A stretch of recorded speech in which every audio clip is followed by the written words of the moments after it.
What gives me pleasure is when I visit an institution that is established on the principles of corporate governance. Welcome to Beyond the Surface. My name is Fred Makubuya.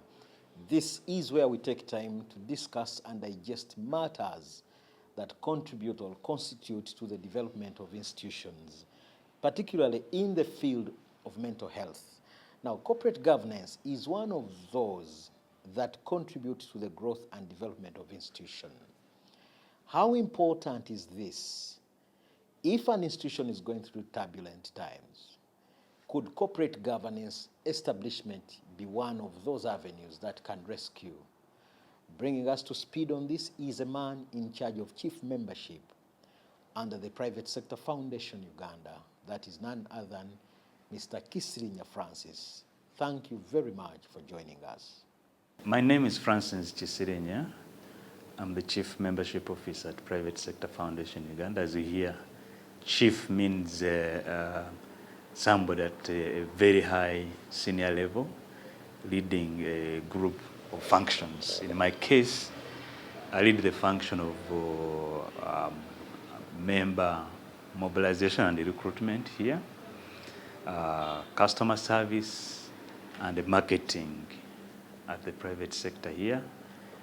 And I lead a number of managers, 5 managers and a number of staff under me. So as you can see, it's about leadership. So Mr. Francis, first things first, what are some of those key things that anybody would consider as they constitute and establish their institutions under the corporate governance? Yeah, my assumption is that what somebody will be interested in is that there is some vision, there is something they want to achieve, there is something they want to deliver to the society. So I would expect that for one to establish a corporate organization, they must have that vision, that dream, that thing that they need to actually deliver to society to solve its problems. So have a vision, have a mission. That is the first thing. The second thing, understand what form of corporate structure are you going to use to deliver this. Do you need a company, like a commercial company? Do you need an NGO? Do you need a company that is a mix of both? So you understand both of them, and then now look at how to legally establish these organizations. Now, organizations cannot be organizations unless they are legally registered and recognized, meet some obligations to the country and to the regulators and to the authorities that are there in the country. So understand that. What registration do you want to take? What are the obligations? What are the responsibilities? What are your rights?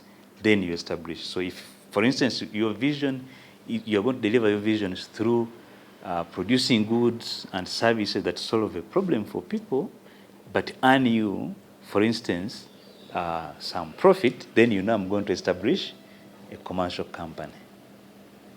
So you go to the, for instance, in Uganda, you know, it is the Uganda Registration Services Bureau that registers these. So register them, register the company. Now, after you have registered, that is merely the beginning. Now it is about putting it on the ground. What does it require? If it is manufacturing, you need manufacturing premises. You need machinery. You need people, you know? Now, for all these things to work, after you have got, for instance, if you got the money, it was your savings. Now you have built the factory premises. You have installed the machinery. There are systems that need to run this organization. So you need people. And when you bring together people, you need some things that guide them. So you need systems and procedures that govern the people. You need systems and procedures that govern the way you produce, that govern the way you sell, that govern all the things that you actually are working on. So that leads you to introducing what we call corporate governance. It's a very important thing because corporate governance underlines the relationships and the interplay between the various aspects of the organization so that when they all work together, then you have a successful organization. So you need to put in place those governance structures. To be very specific, today in modern corporate practice, you have to establish what they call a governance board or a governance organ. All right? It can be a board, it can be a council, or whatever you call it. Then you also have a management. All right? Now, management in some places, some places call it executive management. Other places call it secretariats, you know? But both of these are playing specific independent roles, but which keep on supporting each other to have a successful organization. For instance, the governing body, like the board or council, its role will be to put together the policy, the policy which governs the entire operations of the organization. That is one role of the board, putting together policy. They will say, this will be our human resource policy. For instance, they can put down a policy and say, all staff that we shall employ will join us through a competitive process. That is a policy. You know? So that's what they set up. Now, they also supervise this group we called management to ensure that the policies that they have set up are actually being implemented and adhered to all the time. Now, then you have the management role. Now, the management, different from the board, is implementing the policies. You can see the interplay and the difference. Board, set up. Management, implement. All right? And also be subordinate to the board. So it is the board that supervises you as management. So now you'll have put down those structures that you need to work. Now, there are so many things that go into the very specific items that you need to make all of these things work. So there is a lot of detail, but the framework is that. I've heard you talk about the board. I want to find out, first and foremost, what is the importance of this board? Why is it established? What is the role of this board, particularly on the issues of corporate governance? Yeah, ideally, today's corporate thinking and practice is that you don't have to be at any level to have a board. You can have a board immediately as you start. You don't have to wait and say, I will have to first make my 1 billion shillings sale before I can put together a board. You don't have to say that I'm still a small company. I'll wait until I become big to introduce a board in my operations. No. The whole point is you are trying to create that separation of who puts together the policies and who supervises. The rationale and the benefit of this is that whatever you want to do, there is somebody who has an eye. You know, it is good to dream overnight as you sleep and say, I can do this, I want to do it next morning. Let me do it. It's good. But if for you to do it, you needed to share that dream with your board, people you respect, people who guide you, they can ask to understand what you want to do. They can make input to make it better. So that finally when you do it, it even exceeds your dreams, your expectation. That's the rationale of having a board. So and I know the Institute of Corporate Governance in Uganda has advised and keeps on advising people put in place those organs, those people who can keep on improving and enriching your ideas to make you better. Just imagine if you are the owner of the company, and every month or every end of quarter, there are people you're going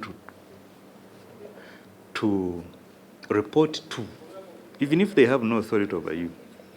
But you feel like also under obligation or motivated to always try to report something good at every meeting. You might not have the same kind of motivation if you don't have that kind of group. So in totality, these boards end up improving you and your organization. Usually the period for the boards in many institutions, both business, health, mention it, is usually 5 years. What explains this period? You see, we've come to appreciate kind of like planning cycles or planning horizons, short term, mid-term, long term. So it so happens that there is consensus around 5 years, that in 5 years you would have been able to do the plan, implement the plan, and also be able to monitor the plan and see what comes out of it. So boards sometimes, most of the times, are 5 years to allow that cycle to complete. So that's what usually people do. Now, also you will ask a bit something that what would you require? What kind of skills? What kind of value add should be in the board you are setting up, which can enable you to be in a position to improve your organization, or to give it good strategic leadership that you need. Now, if you look at the company has a number of various functions and responsibilities. For instance, if you look at the technical side, if you are a production kind of company, you need somebody who is more knowledgeable in production-related things, technical things. Then you need somebody who has experience in how to sell these things, so that when you come to the board and the report is being delivered, or you need advice, you can borrow, you can get advice from the specialists, from the technical people. Those who know production can give you their technical input. Those who know sales and marketing can give you their input. Those who know finance, those who know human resource management, those who know the legal, the lawyers, can all of them give you that. So a good board must have all of those shades of abilities and experiences to be able to deliver to you. Now, for big companies, they have this luxury of going after all of those kinds of expertise. But for a small company, perhaps you might not have that. So which means that you go to look at what are the critical skills you need to guide you, to add value to what you do. And then they are the ones you actually put together to run your board. You might not have to put together a board of 7 or a board of 10. You can put together a board of 3 people, because you're still a small organization. Perhaps that is the group that can best address and make input into what actually do. So you go for very specific critical things that you need at that point in time: finance, marketing, legal related things. So that can form your actual board at that point in time. Let's now put our focus on crisis management or businesses going through turbulent times. I would like to find out, when do you tell that this business is going through turbulent times? Yeah, for companies, of course, when everything is working very well, then you notice okay. But there are times when symptoms begin, all right? And then you know that now there seems to be some challenges. Now, there are some critical things that you can look at to see whether the company is going through challenges or not. So one of them is how are they delivering the level of delivery of their services and the quality of, of their services. For corporate companies, you can tell these from, for instance, what they sell. If their sales are coming down, if they are losing market share, then that is a pointer that all is not well. The customers maybe are not being served right, and they are now therefore stopping to take the product or more of this particular product. That is one sign, okay? Sales coming down and the revenues coming down. The second one is when you start seeing welfare programs of the organization being scaled back, you know? Like, for instance, if there are some welfare programs that are very important for the staff and they are being scaled back, then you know that there seems to be a problem here, because the last thing you want to do as a company is to tamper with anything that affects the welfare of your staff, because your staff, if they are really well looked after, they are going to give you their best. Thirdly, again related to the other symptom, is you can notice when the company, organization is losing staff at a higher rate. Staff can go. I think there are normal levels of staff leaving the organization, because after all, people are looking for opportunities all the time. But then time can come when you actually say, no, that this is not normal. You know, the rate is high, people leaving this organization. That's also another sign that perhaps not all is well in this organization. So those three are some of the major things that you actually can point to and say, oh, there is a problem, there is a problem. The others, how long does it now, does it take the company now to, for instance, pay up for services it takes? How long does it take to pay its service providers, you know?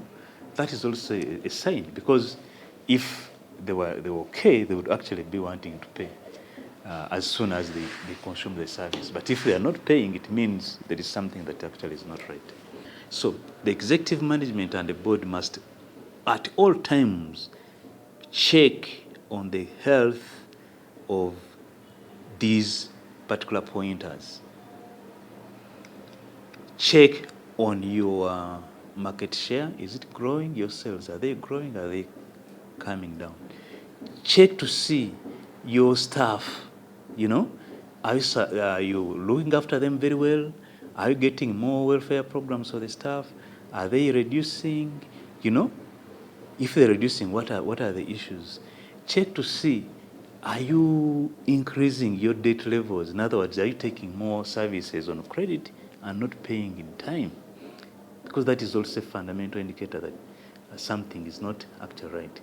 Look at the rates at which staff are leaving the organization. These days, there are scientific ways of calculating these figures. And then the board should be able to ask very specific questions about this from the executive management.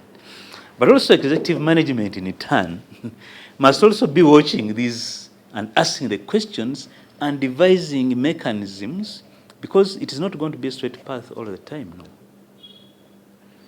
You know, sometimes times are turbulent. So what is management doing to ensure that they are in a position to handle and they overcome these challenges? In Uganda, we don't get lots of company information. But if, for instance, you're somebody who gets involved or is into international business news, you'll hear every so often, company ABCD is reducing staff, and they give a reason for it. So, oh, sales have reduced because there is inflation going up, you know? So they cannot maintain the same level of staff. So that's an indicator that there is a problem in the company. But the action that the executive committee has taken, executive leadership has taken to reduce on the staff, is a pointer that they are aware that if they continue taking on expenses okay? In turbulent times, perhaps they are going to risk the whole health of the organization. So it's not a very good example to whoever is actually listening to me when I talk about staff being reduced, but it is the most practical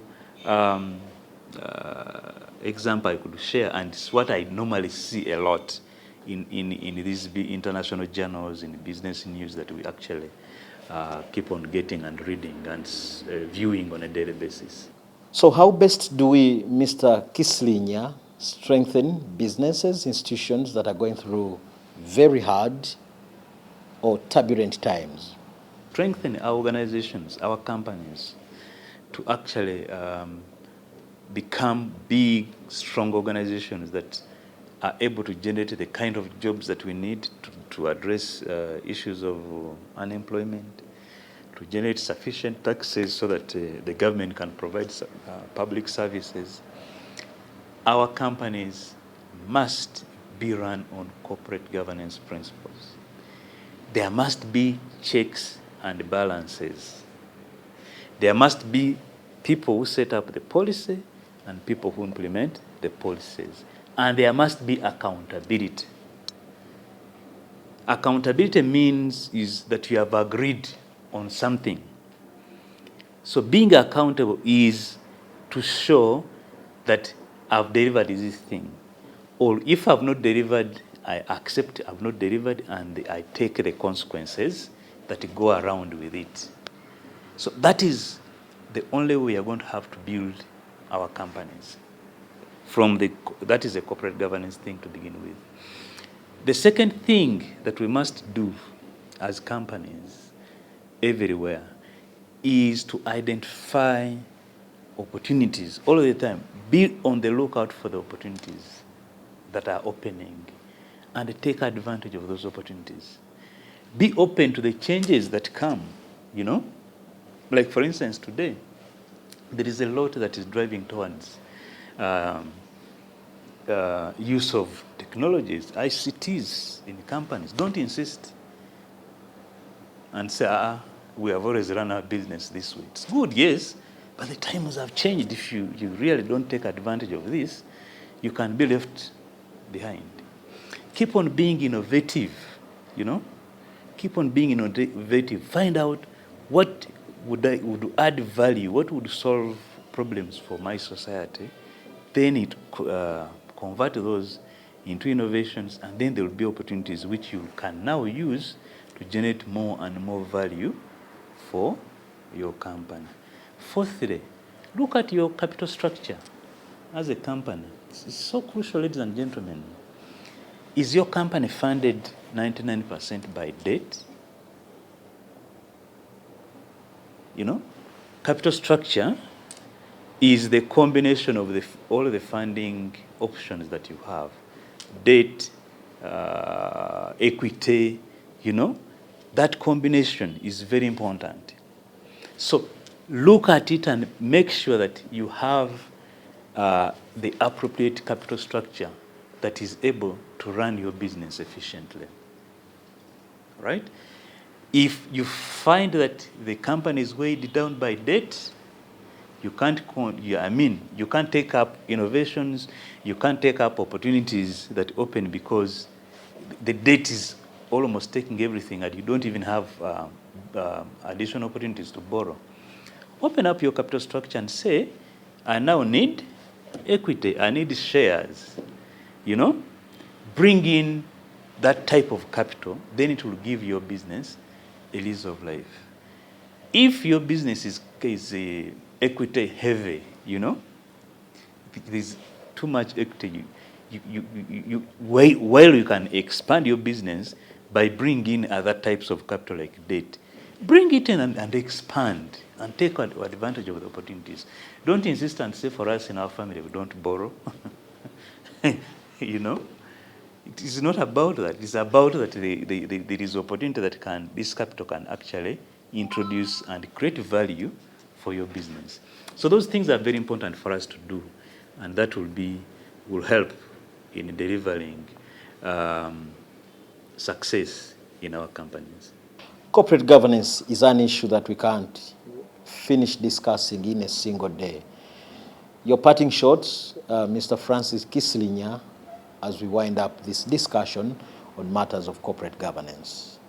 Yeah, in our modern age, ladies and gentlemen, to run businesses today, there are so many things that we have to take care about. And one of the things that is emerging very strongly, in addition to the rest of the things that we hear about, like